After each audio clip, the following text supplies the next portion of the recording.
comme on l'a dit tout à l'heure en introduction, l'importance, c'est effectivement quand on veut débattre, quand on veut prendre des décisions, c'est de piloter avec des indicateurs qui soient les bons et d'avoir des données. Et ça a été l'objectif fixé à l'Observatoire territorial du travail et de l'emploi, enfin, du dialogue social et du travail, et qui figure d'ailleurs à la fois dans le programme d'activité qui est voté par notre comité paritaire, qui figure dans la convention. Alors, par rapport à la CTM, après, il peut y avoir beaucoup de raisons, y compris de disponibilité.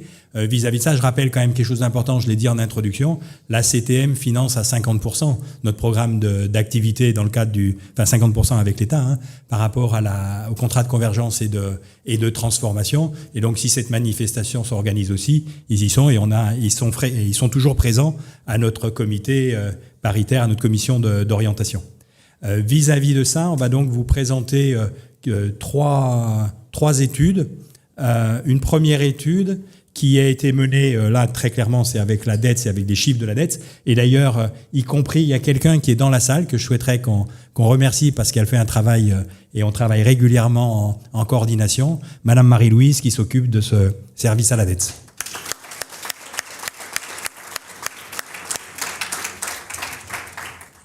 Voilà l'évolution du nombre d'accords. Là, on parle bien des accords d'entreprise en Martinique. Vous voyez une forme à la fois de progression, de légère progression qui existe, avec 320 accords conclus en 2021, 343 en 2022 et 368 en 2023.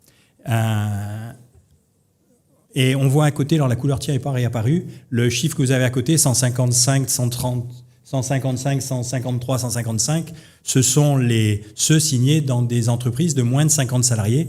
On le retrouve notamment avec un certain type de volonté mis en place, et je pense notamment à l'épargne salariale ou à des choses comme ça qui peuvent de fait se retrouver là. Donc si on regarde, je rentre directement dedans, l'épargne salariale est effectivement, parce qu'on a un peu avoir à un moment donné des effets d'opportunités. Donc là, on raisonne par rapport à 2023 et de textes, etc. 79 accords de NAO déposés et 145 dans autres thèmes qui sont variés en tant que tels. Par rapport à la durée, on transmettra après, de toute façon, l'ensemble de l'étude avec beaucoup plus de détails que ce qui figure là. Et d'ailleurs, ça figurera notamment ça fait partie aussi, en introduction, du plan de soutien et de développement du dialogue social qui sera présenté tout à l'heure par la DETS. Si on regarde, et c'est quelque chose qui est regardé de près par tout le monde, quelle est la répartition du type de texte. Est-ce qu'on est avec des accords ou est-ce qu'on est, par exemple, avec des décisions unilatérales de l'employeur? Ça n'a pas la même chose, ça figure dans la même base, mais c'est pas la même chose, en tant que tel. Et donc, on voit là que 92% sont soit des accords, soit des avenants. Ça veut donc dire qu'ils ont bien été signés par les partenaires sociaux et non pas exclusivement par une partie, la partie employeur.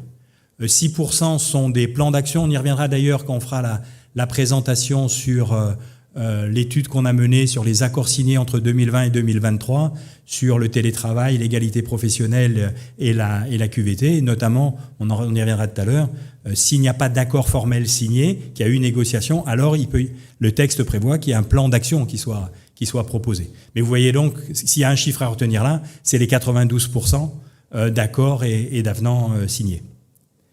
Dans les signataires, je rappelle que la réglementation a changé, notamment depuis les ordonnances de 2017, c'est-à-dire la capacité aussi avec la création de deux choses. D'une part, la création, la possibilité pour des élus du CSE d'être signataires d'accords, en l'absence bien sûr de délégués syndical. Avant, c'était strictement mandaté. Aujourd'hui, ça peut être mandaté ou non mandaté. Et puis, cette création aussi qui a été la ratification aux 2/3 des salariés d'un référendum, donc là, à l'initiative de l'employeur. Là encore, que voit-on? On voit que si on additionne d'ailleurs délégués syndicaux et élus salariés mandatés, on est aux environs un peu plus de 70%. C'est bien donc, c'est pas là encore la part des protocoles, des référendums, c'est aujourd'hui 17%. Mais qu'on va retrouver notamment dans des structures, y compris des plus petites, qui pourraient avoir ni CSE, et de fait, ni délégués syndicaux. Si on regarde, il y a une diapo qui est en double, si on regarde maintenant les conflits collectifs. Dans les conflits collectifs, là on va être, je vous présenterai tout à l'heure autre chose, on va être strictement là dans le privé-privé, pur privé. Donc là c'est les chiffres suivis par la DETS. Le nombre de conflits du travail et le nombre d'entreprises concernées continue de diminuer, mais la diapo suivante nous montrera aussi que la durée, les conflits qui restent sont souvent aujourd'hui des conflits qui durent. Puisque si on le regarde, prenons l'exemple de 2022, 12 conflits, dont 6 de plus de 5 jours. Donc on a des conflits qui ne se règlent pas forcément rapidement, d'où d'ailleurs, y compris l'appel à l'association des médiateurs conciliateurs. Autre analyse des conflits, et là c'est donc une analyse qui est faite, parce que d'où part pourquoi on a mené cette analyse, c'était le fait qu'on avait on avait présenté fin 2022 2 enquêtes qu'on avait menées avec des résultats qui pouvaient apparaître très contradictoires.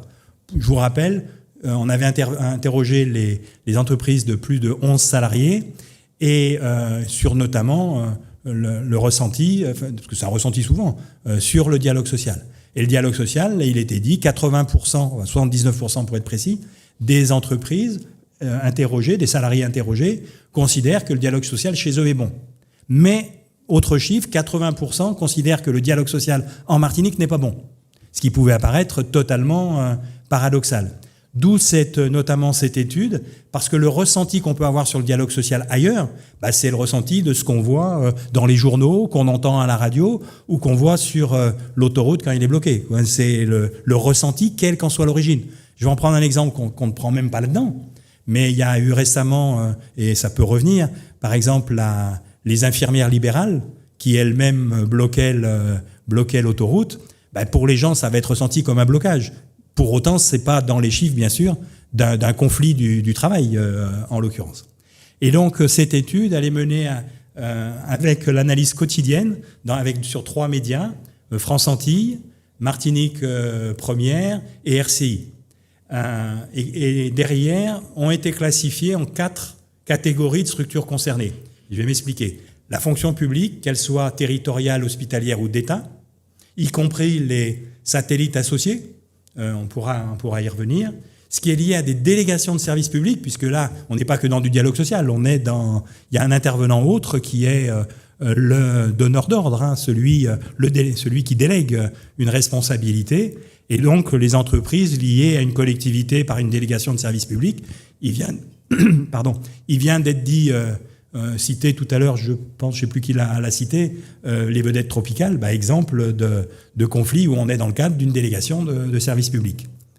Une 3e catégorie, les structures mixtes, c'est-à-dire les entreprises à statut particulier, avec une gouvernance ou des statuts du personnel public-privé. Je prends cet exemple qui est celui de la Poste. On est dans un cadre particulier, c'est une structure de droit privé aujourd'hui, mais avec à la fois une histoire et puis des statuts différents dans les structures. Ça peut être le grand port, on retrouve un ensemble de structures comme ça.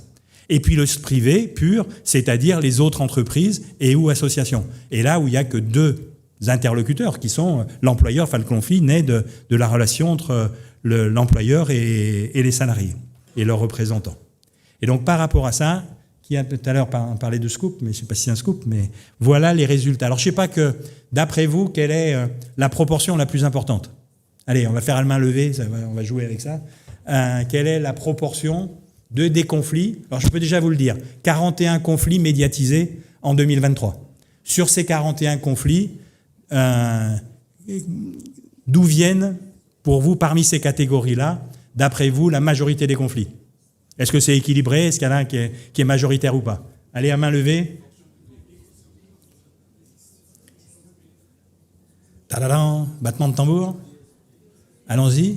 DSP. Après, il y a ceux en nombre et il y a ceux qui provoquent des difficultés plus importantes que les autres. Et vous voyez, on est bien là-dedans dans du ressenti. C'est ce qu'on ressent. Ce qui est cet exemple qui était sur les 80% d'entreprises non... Alors, allez, voilà. Voilà, et vous l'avez même trimestre par trimestre, donc 41 conflits, 49% dans la fonction publique, 12% en délégation de service public, 12% en mixte, privé 27%. Donc le privé au sens relation employeur et les salariés et leurs représentants, 27%. Ce qui explique d'ailleurs, quand j'ai dit que ça peut apparaître paradoxal aussi avec le tableau présenté précédemment, un nombre de conflits suivis par la dette, ben oui, parce qu'il n'est là que strictement du privé. Et quand on regarde à l'intérieur dans la fonction publique, sur les 20 conflits de la fonction publique, c'est 16 conflits dans la fonction publique territoriale, 4 dans la fonction publique hospitalière et 0 dans la fonction publique d'État en tant que telle. Et donc, le total des conflits de la fonction publique territoriale sur la fonction publique, c'est 80% qui est dans la fonction publique territoriale, et c'est 39% sur l'ensemble des conflits en tant que tel. Un élément, y compris on va plus loin, parce que ça on le savait déjà pour partie, on a signé une convention avec le CNFPT, donc la délégation régionale du Centre national de formation de la fonction publique territoriale, notamment avec une question, on est venu nous solliciter en disant il serait bien qu'on arrive à faire pour la territoriale ce qu'il a réussi à faire pour le privé. Voilà sur cette première partie, c'est là encore on vous fait des flashs vis-à-vis de ces études-là qui seront présentées dans des documents plus détaillés, mais dans la journée, ce n'était pas le but d'être trop détaillé. Et donc, je passe la parole à Eddy pour lancer et j'appelle Marie-Claude.